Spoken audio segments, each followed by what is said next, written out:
Ecco, io penso che magari questa ricerca in futuro possa avere magari un'evoluzione, applicando questi concetti di, come dire, di strategia di indagine di livello generale magari alla situazione specifica della Sardegna, per magari dare un contributo più ravvicinato rispetto alle nostre esigenze. Qualche elemento c'è già, magari ne parlo dopo. Nella ripresa lo può tratteggiare. Ecco, io darei la parola a Massimiliano Manca. Massimiliano è ingegnere trasportista che opera da una decina d'anni, oramai 15, nel settore dell'organizzazione logistica in Sardegna, con riferimento ad alcune aziende private. È un collaboratore dell'Università di Cagliari, per cui è la persona più indicata per mettere insieme, come dire, ragionamenti di tipo teorico, ma anche esperienze e valutazioni sul terreno dell'operatività pratica. Prego. Buonasera a tutti, ringrazio Gianni per la presentazione. Io sono un logistico e quindi sono un costo, quindi se qua c'è il tessuto produttivo, se la vuol prendere con qualcuno, io sono un esponente di quella parte di costo che in maniera assolutamente esaustiva la dottoressa in qualche modo ci indicava. E mi è piaciuta molto la definizione che Gianni Mura ha dato dell'attrezzatura logistica, anche perché ogni mattina quando mi sveglio e vado a fare il logistico, in realtà tutta quell'attrezzatura mi sembra un pandemonio, al massimo una cassetta degli attrezzi, che giorno per giorno, just in time, cioè vivendola ogni secondo, in qualche modo dobbiamo prendere in mano per fare che cosa?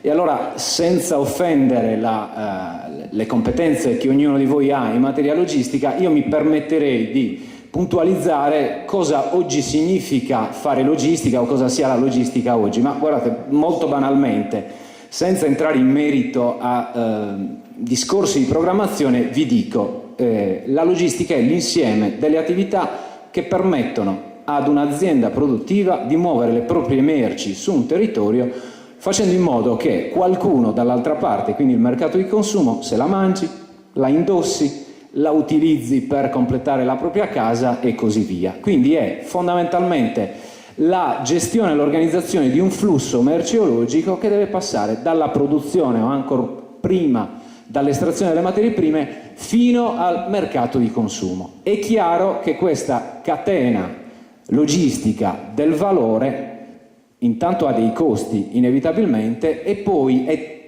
diversamente complessa e complicata a seconda degli attori che ci partecipano e di quanto è esteso inevitabilmente e complesso il territorio. L'insularità rappresenta inevitabilmente una complessità. Quindi focalizzata l'attenzione, noi ci dobbiamo muovere in quest'ambito per capire quali siano le opportunità che si annidano, per fortuna direi, nel mondo della logistica e nel mondo delle imprese che comprano la logistica per spostare quelle merci di cui parlavamo prima. Per cui in un rapporto quasi duale mi sembra doveroso distinguere da un lato chi la logistica la compra e quindi aziende di produzione e aziende del commercio, cioè tutti coloro che hanno necessità di spostare le proprie merci o di far arrivare le merci che a loro servono per vivere come aziende, e dall'altra parte invece ci metterei il mare magnum delle aziende che la logistica la fanno. Questo è il rapporto sulla base del quale noi dobbiamo indagare, dicevo prima, le eventuali opportunità che per l'una e per l'altra parte di strutture economiche in qualche modo dobbiamo tirar fuori, perché questo rapporto tra produzione e commercio da una parte e logistica dall'altra in qualche modo si regga. Le opportunità stanno lì, stanno nel rapporto fra queste due parti che spesso conflittano tra loro, perché la logistica per la prima parte di aziende inevitabilmente è un costo. Guardate bene, il primo mio giorno in azienda mi è stato detto questo, per cui ironicamente lo dicevo, lei è un costo, quindi cerchi il più possibile di limitarlo. E come me immagino che tutti gli esponenti delle aziende di trasporto, coloro che fanno magazzino, coloro che gestiscono un pezzetto di quel flusso di merci che va dalla produzione al consumo, in qualche modo questa spada di Damocle dell'essere costosi la vivono costantemente. Detto questo, quanta parte di logistica viene acquistata dalle aziende e quindi quanto le aziende logistiche devono sfruttare le opportunità? Beh, oggi le stesse aziende di produzione, ma non parlerò di questo perché i miei amici e colleghi che poi faranno la relazione, sicuramente venendo anche dal mondo della produzione, meglio di me inquadreranno questo problema, però la parte produttiva e commerciale può avere al suo interno la logistica, può organizzarsi internalizzando la logistica e per carità terziarizzerà meno logistica e quindi darà meno opportunità alle aziende che sono appoggiate sul territorio e che fanno logistica di vendere un qualcosa a loro.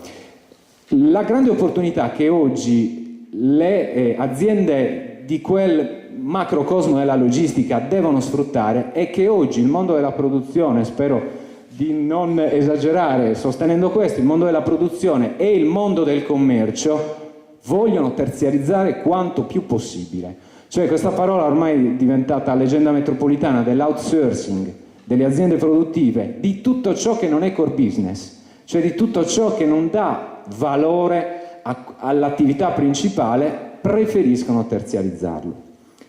Terziarizzare la logistica però non significa comprare manodopera all'esterno, portarsela dentro perché intanto ho terziarizzato quel tipo di attività, quindi far magazzinaggio a terze persone ma governando quel tipo di attività. Questa non è terziarizzazione e quindi questa non è un'opportunità per le aziende che vivono di logistica e che fanno logistica. Per me terziarizzazione da parte del sistema produttivo e sistema commerciale significa, a fronte di un obiettivo, fai tu quell'attività che io non trovo più conveniente a fare, falla tu operatore logistico, trasportatore, operatore di magazzino, trazionista, compagnia di navigazione e comunque attore della logistica, falla tu, garantiscimi gli obiettivi che abbiamo stabilito all'inizio, contrattualizziamoli, ma sei tu l'artefice di quel processo. Cioè terziarizzare la logistica per dare un'opportunità a chi la logistica la fa significa dare iure proprio a questa struttura la possibilità di governarlo il processo, perché altrimenti è terziarizzazione di manodopera con tutti i limiti e la precarietà di un'attività di questo tipo. Torno a dire, in questo processo di terziarizzazione vivono e devono vivere le aziende che fanno logistica, siano esse trasportatori, operatori vari di quella filiera e quindi figure e aziende che contribuiscono al passaggio delle merci verso il mercato finale. Questa operazione di terziarizzazione si muove di fatto all'interno di un mercato che un tempo veniva definito globalizzato, almeno fosse così, perché un mercato globalizzato dà la possibilità agli attori della logistica di rapportarsi col mondo della produzione e del commercio avendo l'opportunità di giocarsela con altri attori che globalmente sono localizzati da altre parti. Il dramma che oggi la logistica sta vivendo è che il mercato è glocalizzato, scusate questa stortura di termine, ma ora vi aiuto a capire perché rende l'idea. Oggi i contratti, gli accordi di questa catena della fornitura dei servizi di movimentazione delle merci lungo la catena viene stabilita altrove, o comunque viene stabilita in una parte dove probabilmente il potere di vendita dei servizi logistici è un po' più forte. Quindi globalmente viene stipulato un contratto, localmente, ecco perché localmente invece viene fatta la parte di chi sul territorio deve salire a bordo del mezzo piuttosto che entrare in magazzino e svolge l'attività di facchinaggio. Il problema non è svilire quel tipo di attività, il problema è stabilire chi va a governare il processo. E allora, se noi vogliamo parlare di opportunità, dobbiamo per forza di cose legarci al governo del processo della logistica e perché questo possa essere un'opportunità ce lo dobbiamo in qualche modo portare il più possibile vicino a noi, perché sennò è un'opportunità per qualcun altro o qualcos'altro. Ecco, questo quindi è il contesto dentro il quale le aziende di logistica oggi in qualche modo si muovono. Ve lo voglio rendere un pochino più concreto questo concetto. Se un mercato della produzione, un sistema della produzione o un mercato del consumo che richiede le merci stipula un contratto con un attore che ha la capacità di dire: va bene, non ti preoccupare, dal sito della produzione al consumo finale, quindi al mercato di consumo finale, ci penso io, sono io che stabilisco un contratto con te e sono io che ti gestisco questo flusso. E poi questo attore, che in termini tecnici viene chiamato 3PL o, se preferite, provider logistico, questo operatore che strappa il contratto con l'azienda di produzione garantisce sul territorio le briciole, e cioè fa fare la parte di trazione finale fino alla consegna. Per carità, il sorriso del cliente che riceve la merce è una cosa gratificante, però non è opportunità e non è governo da parte della società di trasporto che opera sul territorio. Dicevo, quindi, se l'operatore grosso, non sardo in genere, o non territoriale, adesso senza star lì a entrare in merito alla regionalizzazione del problema, ma se fondamentalmente questo contratto viene fatto fuori da questi ambiti e in questi ambiti viene restituito solo quel pezzo di esecuzione materiale della logistica, quindi del trasporto e di tutto quello che ormai abbiamo imparato essere la logistica, per carità importante, dà la possibilità di lavorare, ma non è governo della logistica, non permette di costruire opportunità alle imprese della logistica.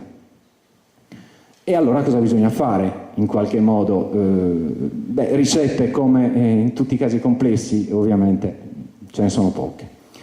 È vero però questo, che le microsituazioni della logistica territoriale oggi hanno difficoltà, soprattutto in termini economici, di competere con offerte che al sistema produttivo e del mercato vengono fatte dai grandi operatori logistici. Quelli sono grandi, hanno la possibilità di chiudere un contratto anche a livello nazionale e quindi non limitarsi a quei volumi di cui parlava la dottoressa, che inevitabilmente sono pochi.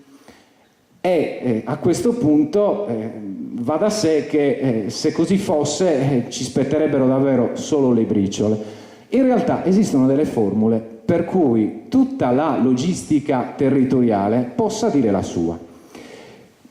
Adesso, a parte l'abito dentro il quale dovrebbero mettersi ci sono formule di aggregazione da parte dei soggetti della logistica, vedi i contratti di rete o comunque il sistema delle reti, che permette agli operatori di non tanto ingrandire quantitativamente la propria struttura e quindi presentarsi meglio a chi gli chiede un'offerta logistica, ma quanto quello di specializzarsi e di occuparsi di una parte di quella filiera logistica e farla meglio.